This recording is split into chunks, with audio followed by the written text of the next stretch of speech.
Hello ladies and gentlemen, Panzer here, and welcome back to Dreadnought. What's that? We stopped covering Dreadnought. We haven't done Dreadnought for about a month now.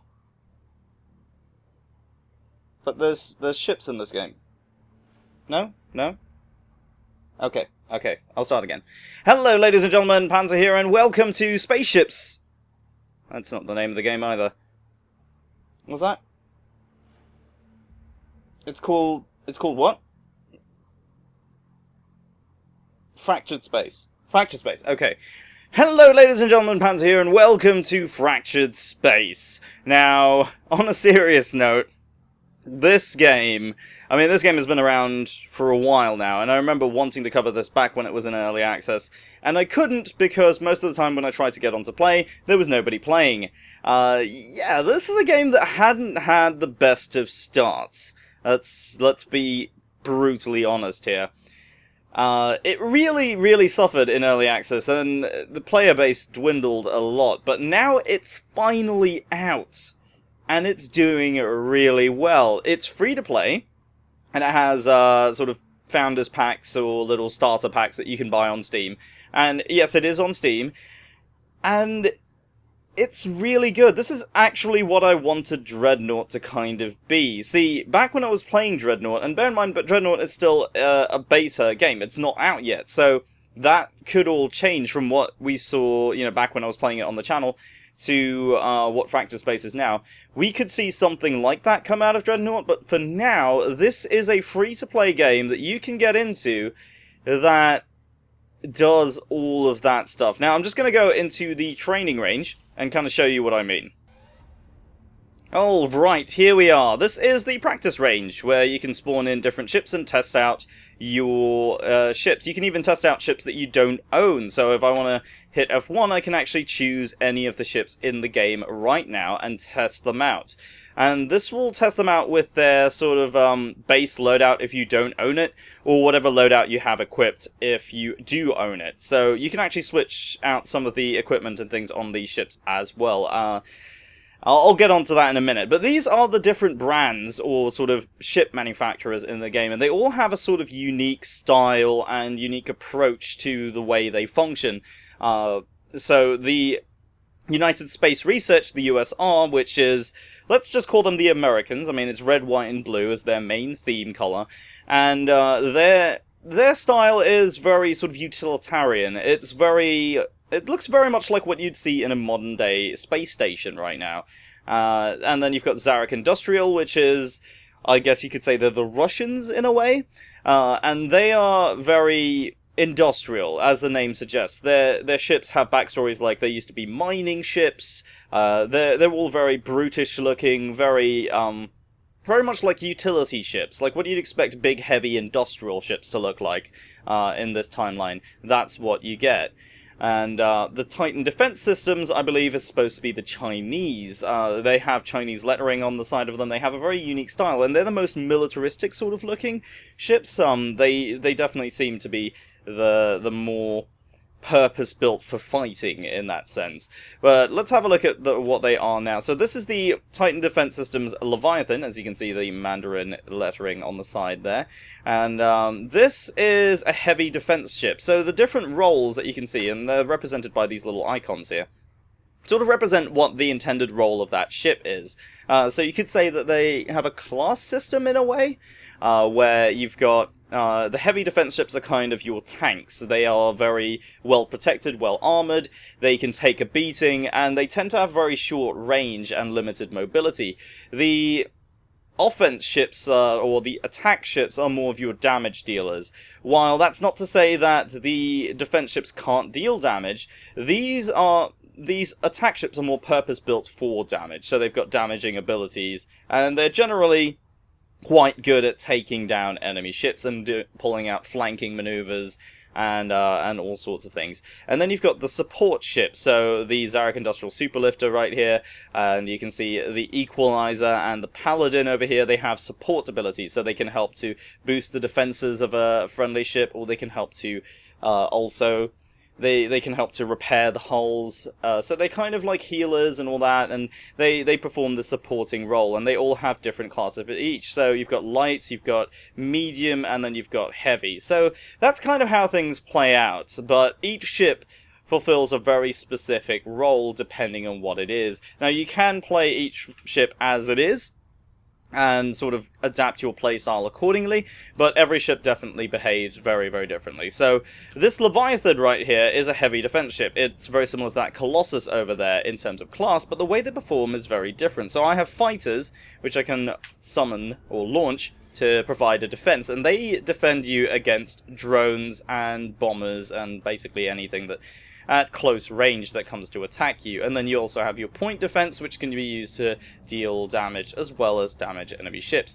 Now, one of the useful things about the Leviathan, and this kind of demonstrates how this game really plays out, is that all these abilities along the bottom, some of them are also utilities as well. So, for example, I have there on the 1 key, I have a jump point. So if I hit that, and I have to press and hold, because this has a very long cooldown, you can see the lights flashing now, I am now a mobile spawn point, or jump point, so my team can now spawn on me, and that's a very, very big deal.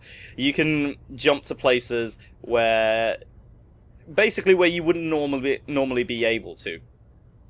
So if I'm attacking the enemy base, then I can actually spawn in. If we've been cut off and surrounded and we've got ships that are respawning or warping in, I can then provide a destination for them to jump to so that we're not completely cut off. And that's a very useful ability. It's kind of like opening a teleporter pad in Overwatch, where your team can get to the location much faster. Now let's see the weapons of the Leviathan. So we've got the Tempest Cannon, which takes a little bit of a wind-up, and then it deals constant damage over time. There is absolutely no break. It's definitely a pure damage over time sort of weapon where you just deal constant DPS. It's not a lot of damage. As you can see, it's slowly chipping away at the Colossus armor there. But overall, it's not high damage on its own. But my secondary weapon, which also has a bit of a charge-up time, is this huge fusion beam, which, yeah, does a lot more damage in a short space of time. So that's something that you can actually use. And of course I've got this Magma Lance, which is kind of like a plasma bolt, which has completely missed the target. It's gone through me again. Yeah, I might have actually fired that. That's not meant to happen, but that is a bug, definitely. Missiles can often have issues. But yeah, what that would have done is it would have dealt impact damage and damaged the, or finished off that Colossus. So you can see there are a number of different abilities in all different ship classes. Let's just spawn one more target ship there. There's that Colossus that just got blown up there. The deaths of ships actually have a big blast wave that knocks other ships around and does damage to them. Alright, so let's switch up to another ship. So we have... let's switch over to the Paragon. Let's go with that. So this looks like an aircraft carrier, because it is. You can see at the bottom left there, you've got Paragon fighters, which we launched there. And all the fighters, you might not be able to see them very clearly, but each ship has different looking little fighters and stuff. That's actually really cool. So there's that. And we also have bombers, so we can launch those, and they'll be sort of defending us. But at any point, if I lock up that target there, I can now send them to go and attack. So let's send the bombers in, and we can send the fighters in as well, and you can see they'll go over there and attack. And that can be done over a very, very long range. So if you don't have the weapons to sort of deal damage at that range, you can send in fighters and bombers as well to go and do that. So you can see the bombers have done a huge amount of damage, in fact.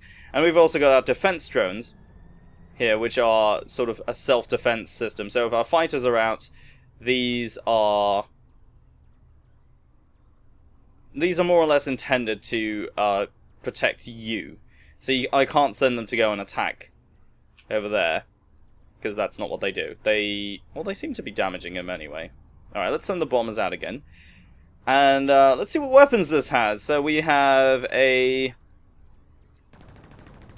little cannons as well. These don't seem to be doing a hell of a lot of damage, but short wind-up time and then constant damage. And let's see what our right mouse button is. That's a waypoint. A capture waypoint. I don't know what that does. I actually don't know what that does.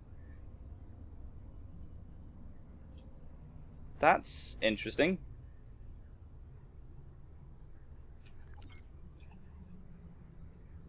I actually don't know what that ability does. But yeah, so you can see the different ships all have very, very different abilities. We can even go over to the destroyer, which has artillery cannons, but it can't fire forward. Or at least it's not supposed to be able to. It's intended for broadsides. So it has a limited firing arc. You can see the big cannons on top there.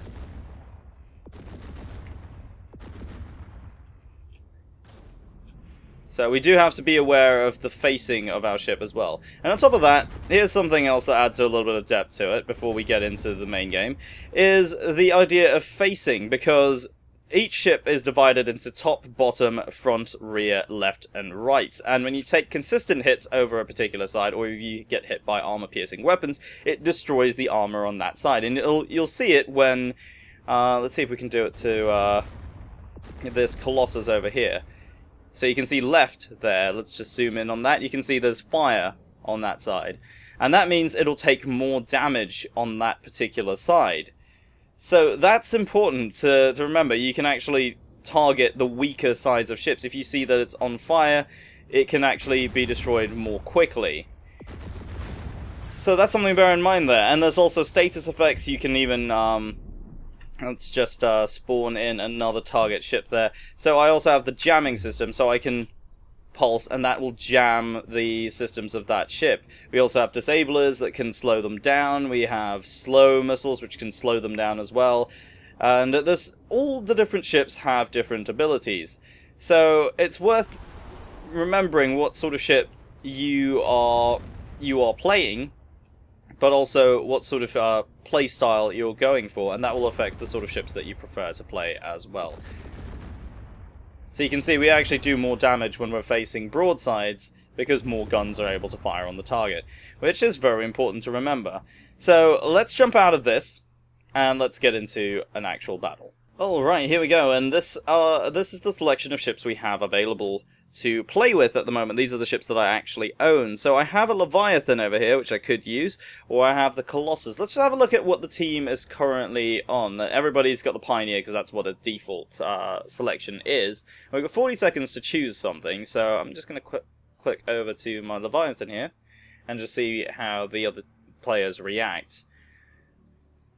So we are playing with other players right now. The other team is going to be AI, so that's one of the modes you can pick. You know, I'm actually going to stick with the Leviathan for this, so I'm going to confirm that. And so you have the modes where you can select solo against AI, or you can play against the AI with other players, or you can go to straight PvP. Now, when you're in the battle, you can also select the loadout you want to carry. So if you have these available, you can equip different loadouts. So if we're ready, we can just hit ready. Alright, so here we are, and you can see all of them, most of them seem to be in Pioneers. It looks like, it definitely looks like we have a Sentinel, so that's the slightly different looking ship over there, which is also a Titan defense ship. And here we go, so the match is going to start. You can see the other side is all AI. I'm starting to think maybe this is a much lower level battle as well. There is skill-based matchmaking. You do have a matchmaking rank, or MMR, and you also have a player level. So depending on your skill in battle, you do actually raise your MMR can go up and down. Now there is also a ranked mode coming to the game as well. So while the game is still in development, despite it being released, it still has a lot of things to go. They've just added a new game mode as well, called Frontline. This is the Conquest mode, which plays out a bit like a two-lane MOBA, in fact. And you'll see a lot of MOBA elements as we go along. Alright, let's jump over to... it looks like everybody's gone that way, so we're going to stick with the team for now. It's risky, but we're going to jump over to Alpha. And we're going to jump over.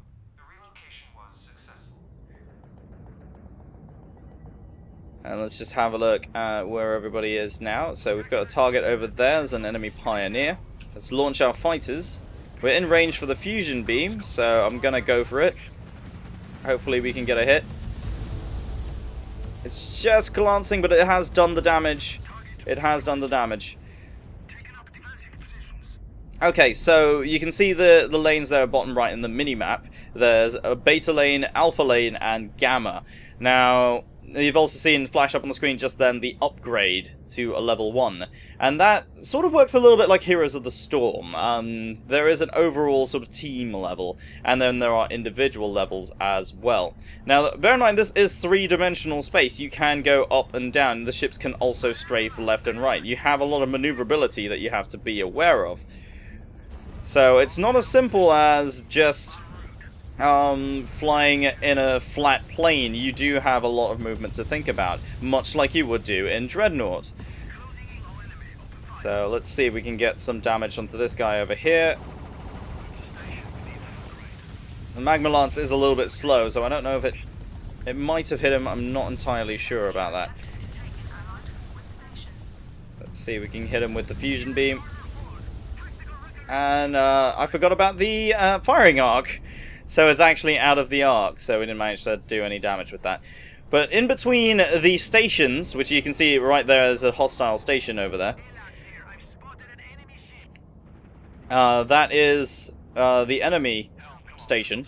And in between there are mines. So capturing the mines will help your team's points grow at the top left, or rather at the top of the screen there you can see just slightly to the left.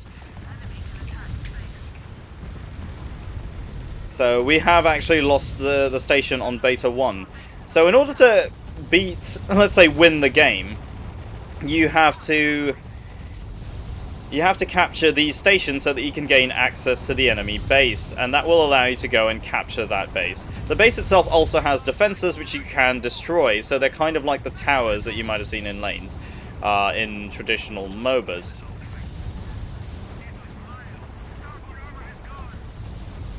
Okay, so we've lost armor on the top and on the starboard, so I'm going to rotate the ship just a little bit here, just to kind of get a little bit more protection on.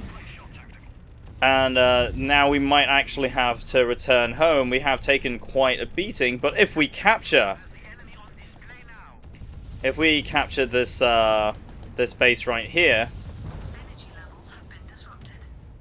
we actually might have a chance of being able to use this for repairs.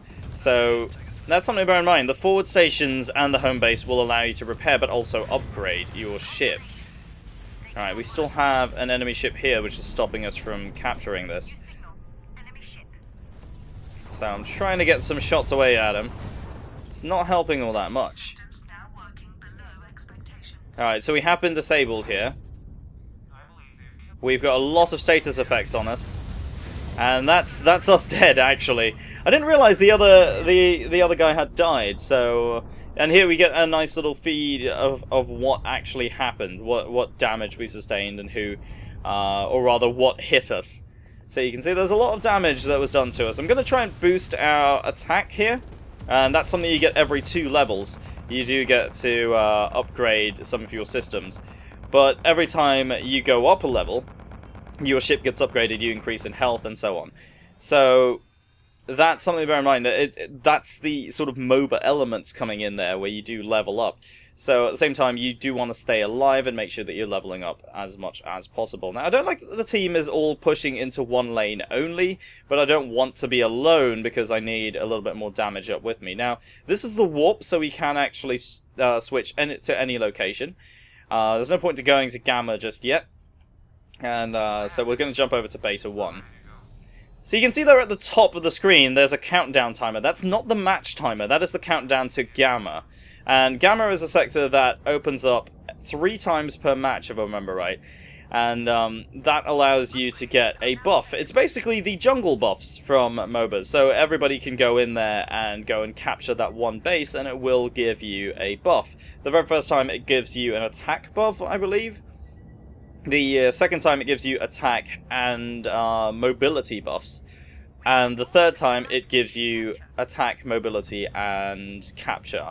so you can capture things much faster. And that buff lasts 120 seconds or thereabouts. So it's quite important in a way, because it can make a very, very big difference with how much your team, or how effective your team is. So that's something to really bear in mind when playing this.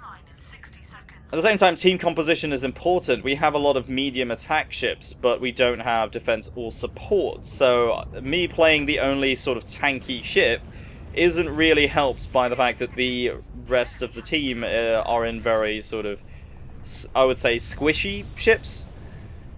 Alright, let's see if we can get a plasma blast off at this guy, or fire the magma lance. This guy's jumping out.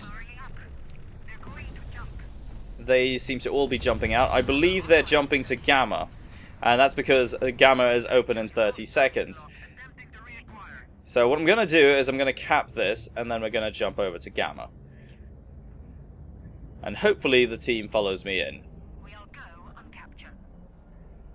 So if I hold down shift, this is actually the jump map. We can select a jump destination. And this is of course limited to where you actually are. Okay, so we need to jump. And Gamma sector is opening up. The enemy team has come back here to try and recapture, but we're going to go and take that.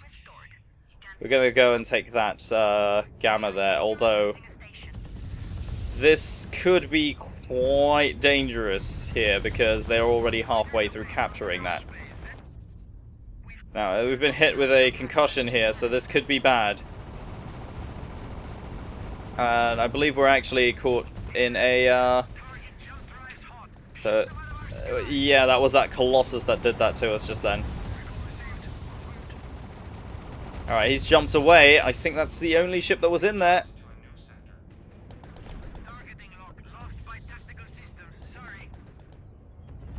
Okay, so we've got a chance at capturing it. And we can activate point defense here just to kind of stop those missiles from coming in. We're still going to take damage though, so it's not a foolproof system. But we do have issues with fighters at the moment.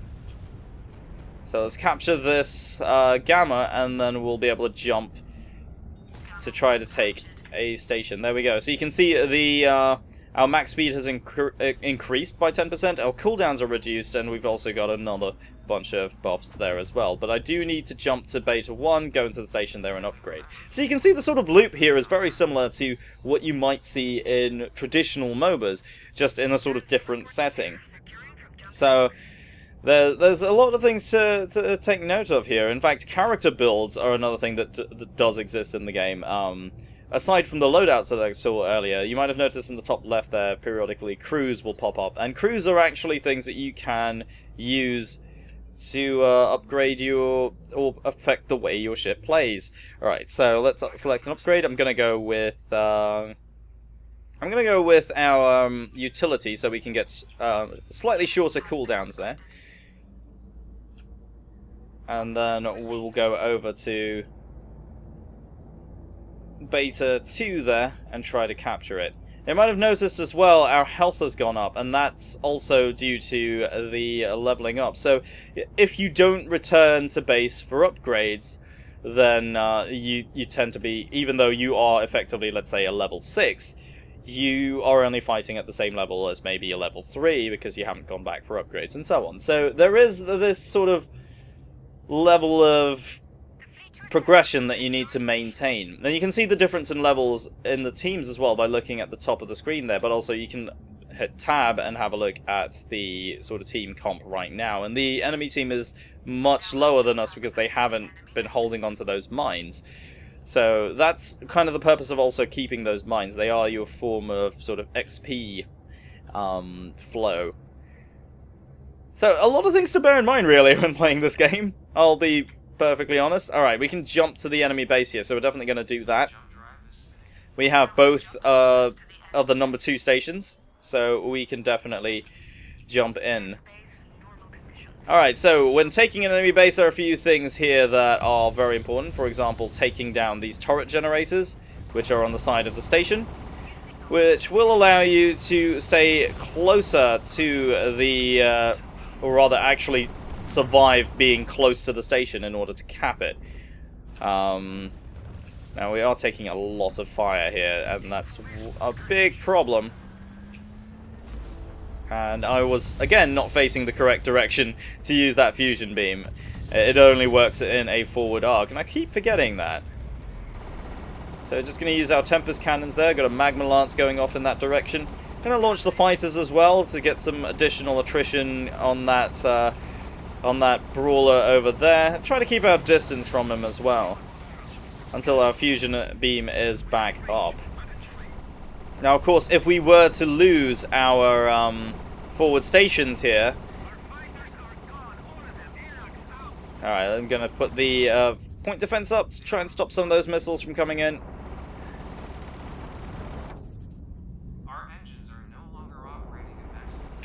Alright, I'm going to fire off that Magma Lance as well. Try to finish off this guy, and then I'm going to have to jump out very soon. There's a lot of fire coming in here. And it doesn't appear that my team is even here anymore.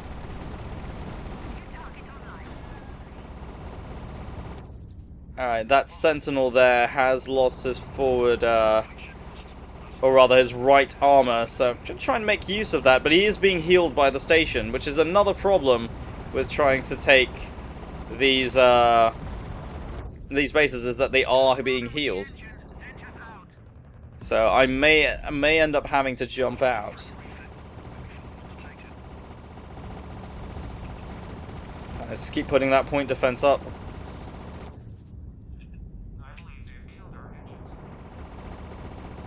We have been disabled temporarily as well. There was some damage to the engines there. We've been slowed again. So, yeah, we're definitely taking a huge beating right now. I'm going to temporarily jump out, or attempt to jump out. Hopefully I can. And we didn't manage to. So probably should have started the jump drive a little bit sooner than that. But thankfully the team is there now. And I believe they are going for Gamma again, so we'll get the Gamma buff and then be able to jump back in again. But definitely as the sort of game goes along, and of course the more times you die, the respawn timer increases as well, as is typical of MOBAs. So staying alive is very, very important. It is actually much better to jump out than to try and die and respawn. I'm not sure why a bunch of them have jumped to Gamma, since it is still a minute and a half away, but that being said, it isn't too big of a deal, really. It's just probably a means of escaping in this case. But of course, I can see this being very fun to play if you are playing with a group. You can definitely see that being very, very good. Alright, so let's jump over to Beta and see if we can jump over to the enemy base from there. So we've got a little bit of a cooldown here. We've got 6 seconds before we can jump in. Gamma online in 60 seconds. Jump destination, pass the drive. Out. But it may be worth it going to Gamma very soon as well. I'm going to go over here and try to help these guys here just before we do that. So let's see who's in range right now. It looks like this brawler over here is probably going to be a prime target. It's not in range of my guns just yet. No, now he is. Well, we may end this before it's time to go for Gamma. Let's just zoom into first person here and try to aim the fusion beam.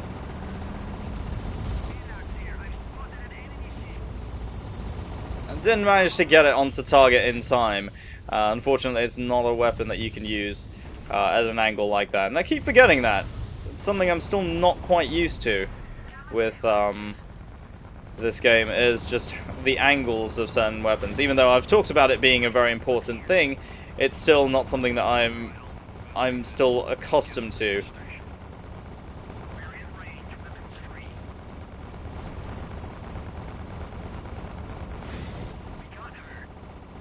Alright, that Colossus is down, so we just need to stay in here. We're about halfway done capturing right now. Let's get that magma lance away.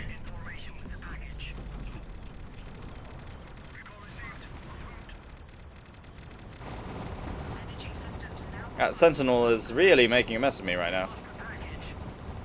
And there's a ram in as well. There is ramming damage, there is collision damage in this game. Alright, we've been hit by slow missiles. And he's directly above me, so I can't use my fusion beam, which is a bit of a problem, but I can fire off the magma lance at this range, which is enough to do that. Alright, missile warning, so I'm going to put that point defense back up again. And that's the game. So, obviously this would be a little bit more challenging against other players, but I just kind of wanted to show how the game actually sort of plays out. This is a very long video, I know, and if you've watched all the way to this point, type the words cookie waifu in the comments below right now, just so that I know that how far you guys have actually watched to this. But definitely go and check this game out, because I've had a lot of fun with it. And that was a very fast match by the standards, and that was about 20 minutes.